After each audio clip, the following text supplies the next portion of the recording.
This week's Parsha is Parshas Ki Savo3.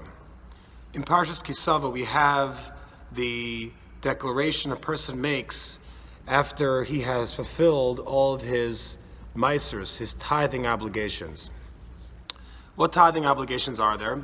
There's three. There's Meiser Rishon, which is given to the Levi.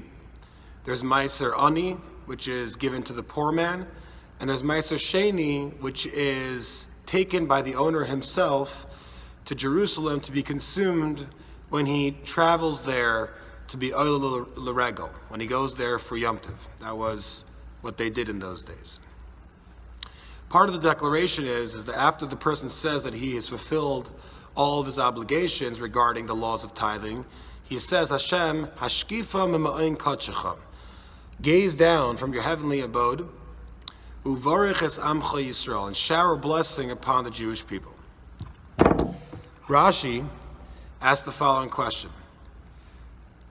Hashkifa, that language, that term, Hashkifa, which means gazing, is always used in reference to misfortune, to tragic events, when God is using his attribute of strict justice.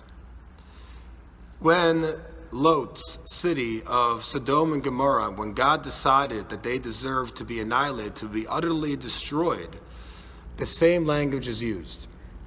And there are many other examples. In fact, Rashi says this is the only time where you see the term hashkifa being used in relationship to something good, where God is using his attribute of mercy, where he's showering blessing on the Jewish people, or when a person is asking God to shower blessing on the Jewish people.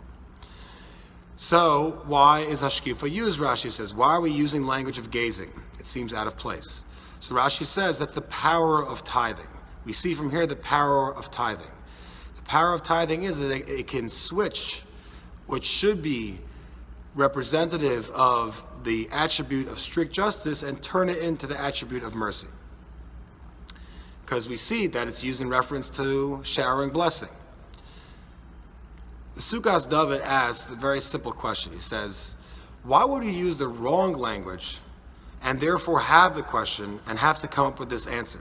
Why didn't the Torah just use the right language? Why didn't it say something other than hashkifa? Why did it have to use that language? Where Rashi is explaining why, once we have the language of hashkifa that represents strict justice, how can we resolve it in relationship to this story? But why wouldn't we just use the right language to start off with so we wouldn't have a question?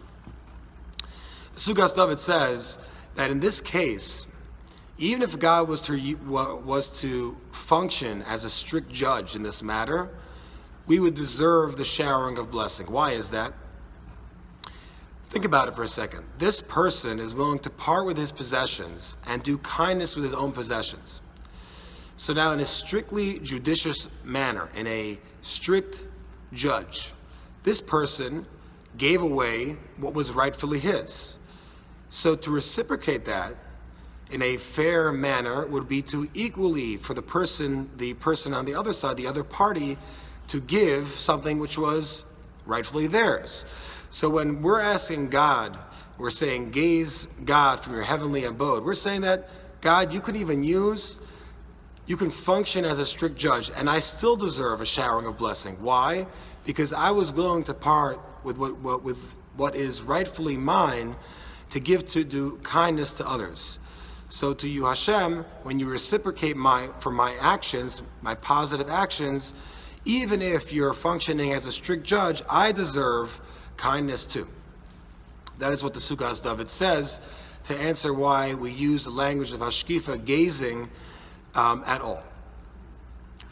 Just a quick question on Meiser Sheni. Like we said, Meiser Sheni is the tithe which we actually take ourselves. We do not give it away. We take it to Jerusalem to consume in Jerusalem, it or its equivalent in money. And then we take that money to Jerusalem, buy food with it, and consume it. The question is very simple. Doesn't this go against everything you would think of when regarding tithing? Tithing is basically charity. So why would one of the types of charity be, one of the types of tithing be, something which I consume myself? How is that a charitable act? How in any way could we connect that to tithing? And why would we be doing this at all? What's the purpose of taking something to Jerusalem to consume it there? What are we accomplishing with this mitzvah? Have a good Shabbos.